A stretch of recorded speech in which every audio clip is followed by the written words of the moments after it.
The desert outside Tucson, Arizona does not mourn. It does not shrink from heat, and it does not whisper its secrets easily.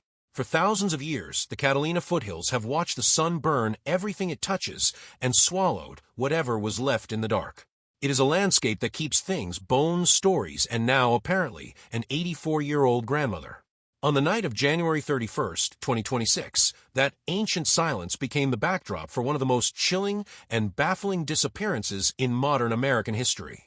An elderly woman, beloved by her community, rooted in her routines, and connected to one of the most recognizable faces in American television, simply ceased to exist by morning. No crash, no scream, no goodbye. Just the indifferent desert, the ticking of a quiet house, and a door that closed behind her for what may have been the very last time. Her name is Nancy Guthrie.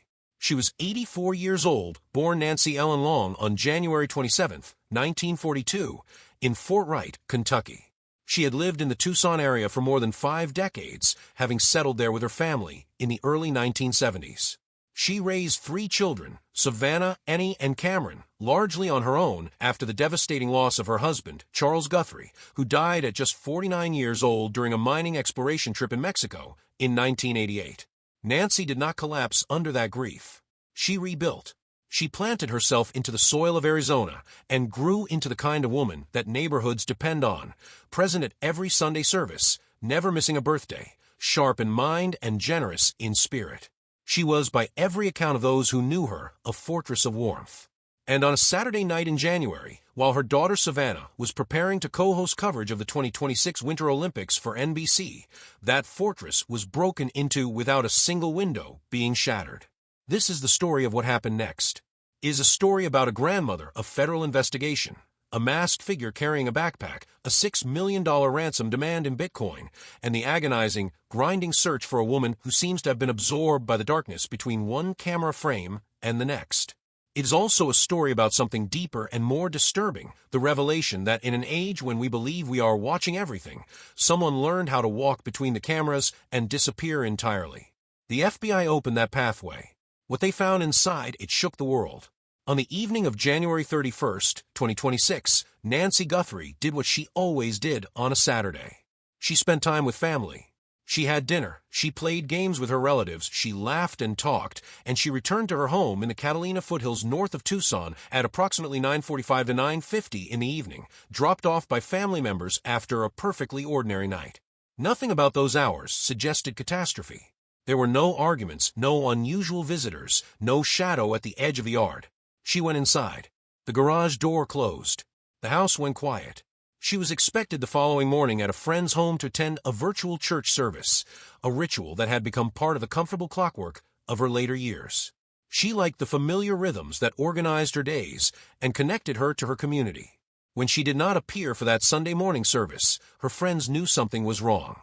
That instinct, born of consistency and care, prompted them to reach out to her family. Her family tried to check on her. Then they called 911.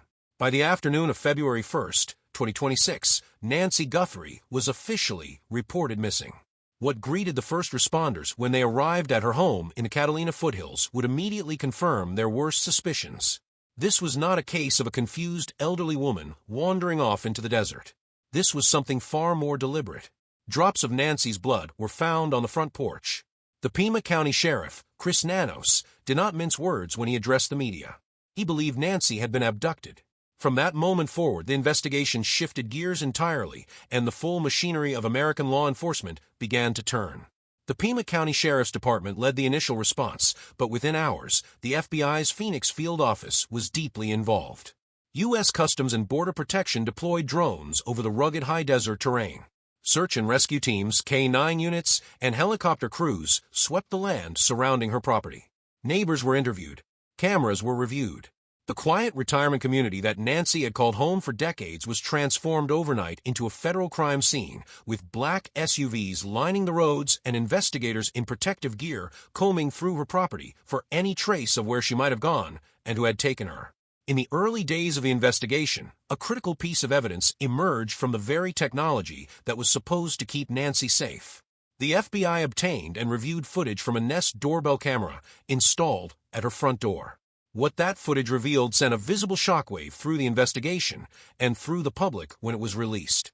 On the night of her disappearance, a masked, armed individual was captured approaching Nancy Guthrie's home. The figure was wearing gloves, a face covering, and a black 25-liter Ozark Trail hiker pack, a backpack sold exclusively at Walmart. The person was described by the FBI as being of average build, approximately 5 feet 9 inches to 5 feet 10 inches tall. The footage showed the individual tampering with the doorbell camera itself, ducking his head away from a lens, as though acutely aware of its position and angle. This level of awareness was not accidental. Former FBI profiler Greg McCrary, who was consulted during the early coverage of the case, made a pointed observation to investigators and the public alike. This was a targeted crime. The suspect did not knock on the door randomly and stumble upon Nancy Guthrie by chance. Whoever this person was, they had chosen her. They had studied her address, her surroundings, her routines, and the layout of her security. They knew which direction to turn their face to avoid the camera. They knew how to approach the property in a way that minimized exposure. The FBI confirmed that internet service disruptions had been reported in Nancy Guthrie's neighborhood on the night of her disappearance. Her neighbors told investigators that their own home security camera footage from that same night was either missing or marked as unavailable. Authorities began examining whether a deliberate effort had been made to interfere with the digital infrastructure of the neighborhood, a coordinated blackout designed to create a window of invisibility during which a person could be taken without leaving a complete digital trace. This was not a crime born of impulse. It was engineered. The investigation took an even more disturbing turn when, within the first days after Nancy's disappearance, ransom notes began arriving at media organizations. Outlets including TMZ and KOLD-TV, a CBS affiliate in Tucson, reported receiving correspondence demanding payment in exchange for Nancy Guthrie's return. The ransom demanded in connection with one of the notes was reported to be $6 million in Bitcoin. KGUN, another local station, reported receiving a note that set a deadline of the following Monday evening for the payment to be made. FBI Special Agent in charge Hythe Yankee of the Phoenix office confirmed that the Bureau was aware of the ransom notes and was actively investigating their origin. He made clear that whether to pay any ransom was ultimately a decision for the Guthrie family, not law enforcement, though the FBI would advise and support them throughout. The notes described Nancy as being held in awareness of the demands and included language that Savannah Guthrie and her siblings could not simply ignore. On February 4th, Savannah appeared in a video alongside Annie and Cameron to address whoever might be holding their mother. Her words were measured, desperate, and deliberate. She said the family was aware of the reports about a ransom letter and that they were ready to talk. She asked for proof that Nancy was alive. She noted that in a world where voices and images can be easily manipulated, the family needed certainty before they could act with full confidence. Then, on February 7th, Savannah released a second video that felt like watching a person step to the edge of everything they feared. In it, she acknowledged receiving a message from those who claimed to be holding her mother. She said the family understood. She said, plainly and with iron composure, "We will pay." The words were not defeated. They were the words of a daughter doing the only thing left available to her. The February 9th deadline passed. The Bitcoin wallet received no confirmed transfer that resolved the situation. No proof of life was delivered. The family was left suspended in an agonizing silence that no amount of media coverage could fill. Complicating matters further was the reality of what happens to a high-profile kidnapping case in the digital age. On February 5th, federal agents in California arrested a man for sending fraudulent imposter ransom messages designed to exploit the family's desperation. It was a nauseating reminder that tragedy, when it becomes public enough, also becomes bait for predators of a different kind. For every credible lead the FBI pursued, investigators had to filter through waves of hoaxes, false claims, and deliberate interference from individuals who had no connection to Nancy's disappearance but saw an opportunity in her family's suffering. As the investigation pushed deeper into February, the physical search expanded dramatically. FBI agents could be seen in aerial and ground footage walking the rugged desert terrain surrounding Nancy's home in the Catalina foothills, eyes trained on the dusty ground, navigating through thick brush and towering saguaro cacti. The Pima County Sheriff's Department reported that, by February 11th, nearly 18,000 calls had flooded their tip line since Nancy was first reported missing, with over 4,000 of those coming in a single 24-hour period. The scale of public engagement was extraordinary. The The sheriff later acknowledged the community's efforts while also reminding everyone that this was still a professional investigation requiring careful, methodical work. Investigators canvassed residences, businesses, and government agencies for surveillance footage. They worked through thousands of hours of video, often slowing footage down frame by frame, looking for anything out of the ordinary. They briefed U.S. Border Patrol agents and Mexican law enforcement authorities, given Tucson's proximity to the border, ensuring that officials on both sides of the line were watching for any indication of where Nancy might have been taken. Doorbell footage of the suspect was distributed widely with a direct ask from investigators. Someone out there knew this person. Someone had seen that backpack. Someone had noticed something in the weeks leading up to January 31st that did not fit the pattern of the neighborhood. On February 10th, a significant development broke across every major news outlet.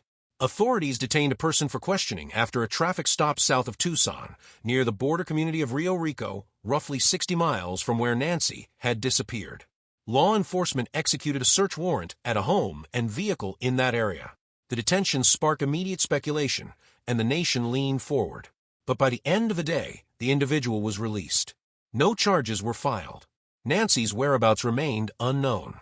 The lead had narrowed but not resolved, and the investigation continued its grinding march forward. The FBI also revealed that a set of gloves had been recovered near Nancy's home. The Pima County Sheriff subsequently confirmed that DNA was extracted from those gloves, and that the profile did not match any record in the National Criminal Database.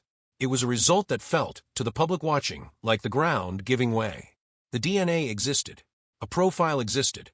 And yet the person attached to it was, in the language of the investigation, a ghost, someone who had never intersected with the criminal justice system in any way that left a traceable fingerprint in the system's memory. Throughout the weeks that followed, the Guthrie family demonstrated a kind of public endurance that was almost unbearable to witness. Savannah Guthrie, who had been prepared to co-anchor the 2026 Winter Olympics opening ceremonies for NBC, stepped away from her broadcasting duties entirely. She did not return to the desk of the Today Show, the place where millions of Americans had known her voice as a constant, reliable presence in their mornings. Instead, she turned her public platform, her Instagram, her public statements, her presence, entirely toward finding her mother. She posted videos. She posted photos. She addressed kidnappers directly and addressed the public with equal urgency. She never performed grief, and she never flinched from it either. On February 24th, the family announced a $1 million reward for any information leading to Nancy Guthrie's recovery. Savannah delivered the announcement in a video that was both a plea and a reckoning. She said the family still believed in a miracle. She said they still believed Nancy could come home. And then she said something that stopped the world for a moment. She acknowledged, for the first time publicly, the possibility that her mother might already be gone. She said that Nancy may already have gone home to the Lord she loved. And in the same breath, she said, someone out there knows something. She was begging them to come forward. The FBI, separately, had already raised its own reward to $100,000 for information leading to Nancy's location or to the arrest and conviction of anyone involved in her disappearance. The combined weight of those rewards and the national attention bearing down on the case created an environment in which it became harder and harder to imagine that the truth would stay buried permanently. By early March, the FBI's command post was transitioned from Tucson to Phoenix, where the agency's larger infrastructure could sustain the long-term investigation more efficiently. Most of the agents assigned to the case were Phoenix-based, and the transition was described as a logistical evolution rather than a scaling back.